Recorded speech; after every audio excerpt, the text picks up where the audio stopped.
Hey guys, I'm Props, and today I'm going to be making another Gonk Droid from some random junk and recyclables. So for the base of this, I'm going to be using some mushroom containers like I used last time, but then I'm going to use some of my failed prints and 3D supporting lattice to make up some of the details as well as the feet.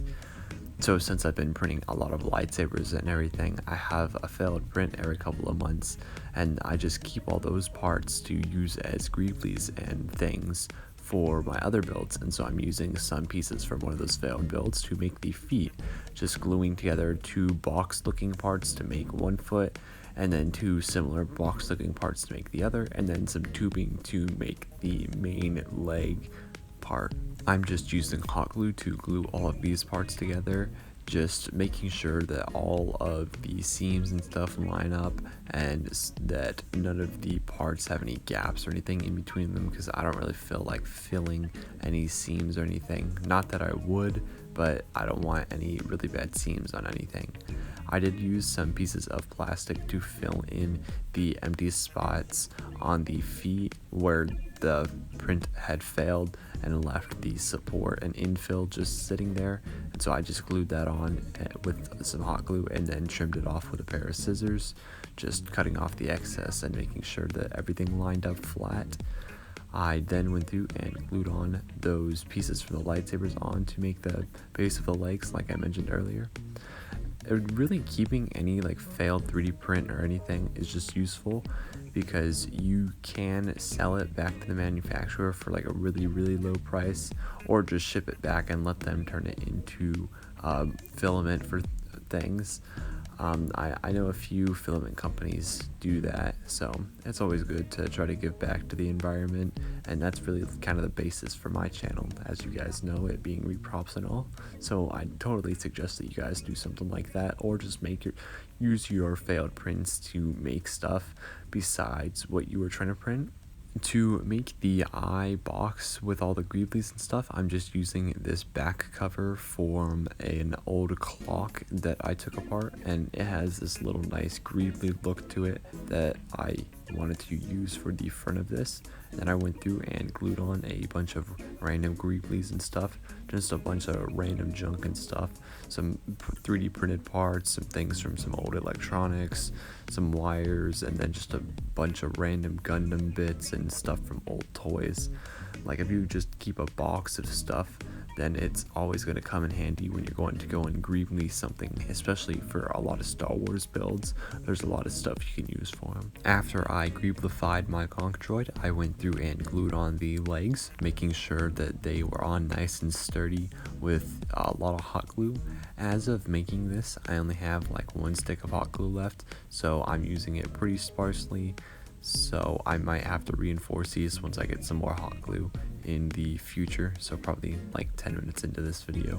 I'm using that little bit of hot glue that I have left to go through and give the Gonk Droid some weld lines to make it look a little bit different from my old one, and to give it kind of this really scrappy junkyard, falling apart look to it, kind of like Fallout.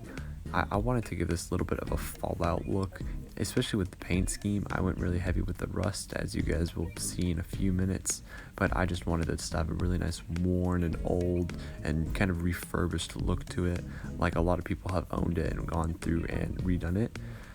For the paint, it's pretty simple. I just went through and dabbed on some brown paint over the base of the Gonk Droid. I mixed the brown paint with some spackle just to give it a little bit of a texture, so that's what you see me doing right now, is dabbing that on just to build up some of a texture that a black wash will be able to bring out later. I then painted it with some gloss brown spray paint so that my other colors of paint will kind of chip off it once I go through and chip that off. I then brushed on a lighter brown color, just dabbing it on everywhere to create kind of a camo-y look.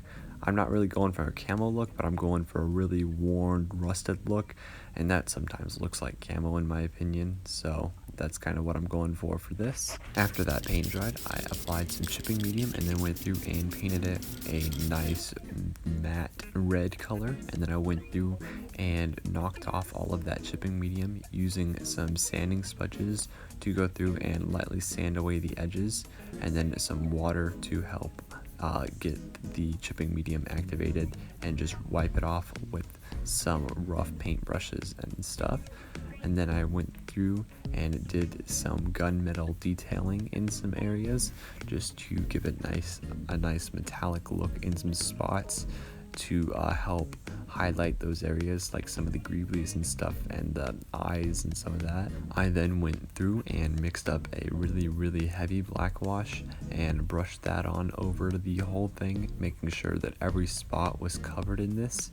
And then I went through and tried out something that I haven't done before, and that was using my airbrush to blow the black paint off of the high spots and leave it and blow it into the recessed areas, giving it kind of a shaded look like you would get if you had airbrushed black paint in the recessed areas, but without using any paint.